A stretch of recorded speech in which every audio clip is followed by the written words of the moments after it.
Hi everyone, Amy here. Welcome to another episode of Fun Facts. This series will probably be answering a lot of weird random questions that pop into my head at 3 a.m. when I'm trying to go to sleep. I have always loved pink flamingos. They remind me of Florida, being at the beach, being on vacation, and pretty much everything that the Midwest isn't. So one night, the question popped into my head, why are flamingos pink? So tonight's episode is going to be answering that question. Why are flamingos pink? And other fun facts. So I'm trying something a little different. I'm not camming up for these fun facts videos. I'm going to try to read from my notes while I do a voiceover narrate, and then hopefully I'll be able to edit everything, my voice, with the corresponding picture. So we're going to see how this goes. I'm still not completely savvy with all of this stuff, but I am completely self-taught, so I am pretty proud about that. So here we go.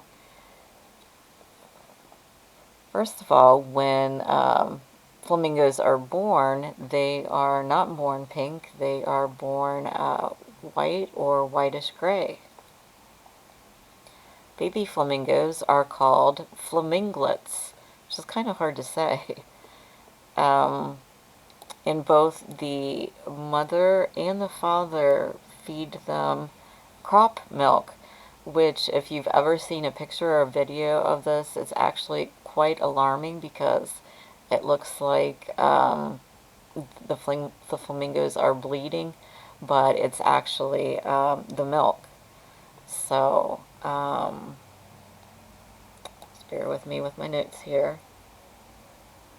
Flamingos live in subtropical to tropical environments, and they live in really salty, alkaline bodies of water, um, such as Lake Natron, which is in Tanzania. And I found this really interesting that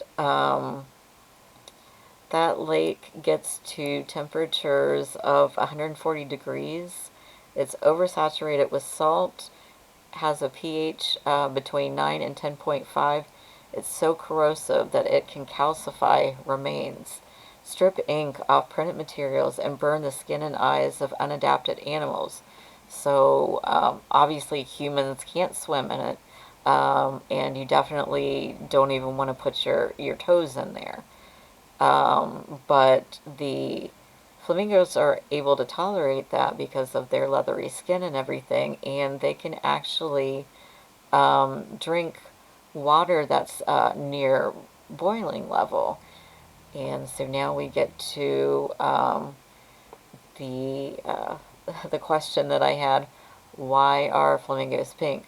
Obviously, I love their pink color, but just like everything is animals are a certain color for a certain reason, sometimes to blend in to their surroundings or whatever. But for flamingos, they turn pink or like an orangey color because of what they eat. Their diet consists of brine shrimp, insects, and blue-green algae, which is actually reddish purple.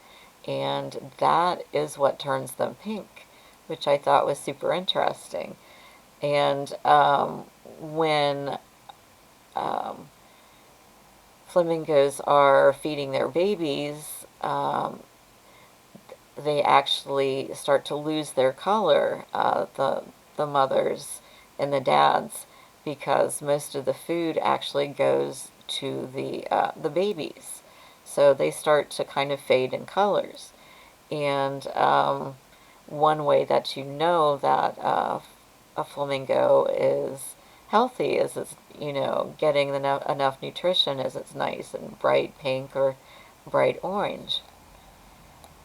Let's see.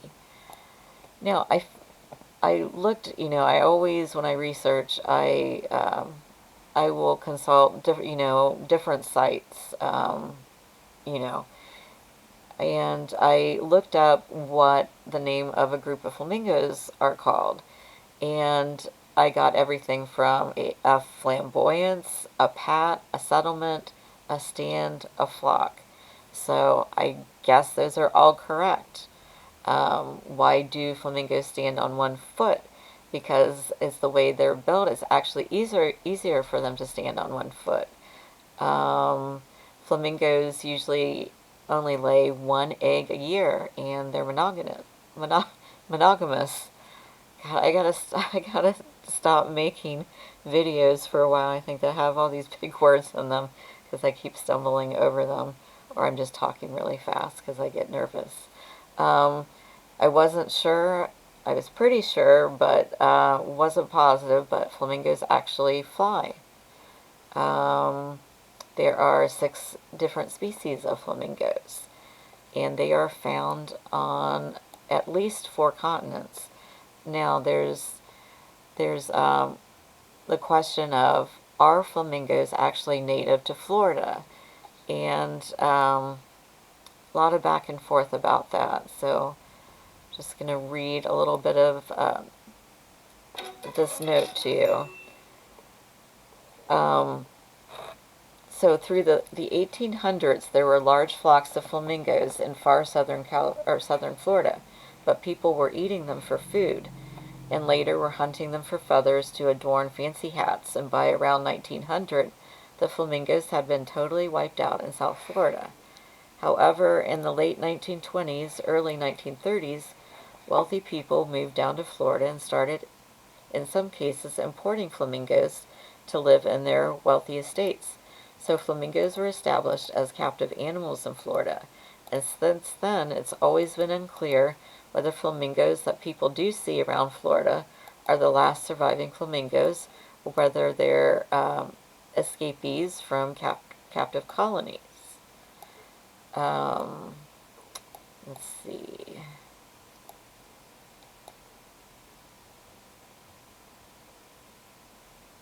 And the last fact, oh, not the last one.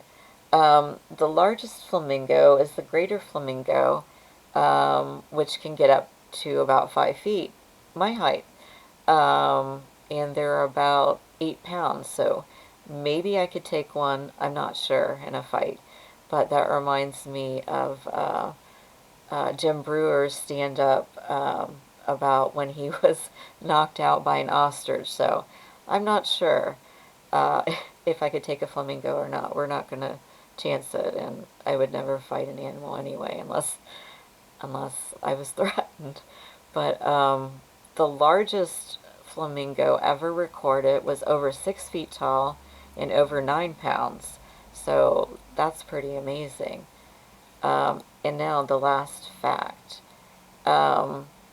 The first plastic flamingo was invented in 1957 by Don Featherstone for a plastics company in Massachusetts that also produced Tupperware. The flamingos were sold in pairs at $2.76 in 1958. Heatherstone once said they appealed to people living in subdivisions with identical homes. A woman could pick up a flamingo at the store and come home with a piece of tropical elegance under her arm to change her humdrum house. And so after that, the flamingo fad just exploded. And some people, thought they were cool, but then other people thought they were tacky, and some homeowners associations actually outlawed them. So I thought that was kind of funny. But now, of course, you can find flamingo-themed anything, which I think is cool because, as I said, I love flamingos. I actually put on some flamingo nail wraps just for this video. But that's it for this episode. Like I said, these are just going to be short little, fun facts about different topics. my brain is kind of like a pinball machine with ideas and thoughts and questions just pinging around in there. So I never know what's going to pop up. But thanks for listening or watching.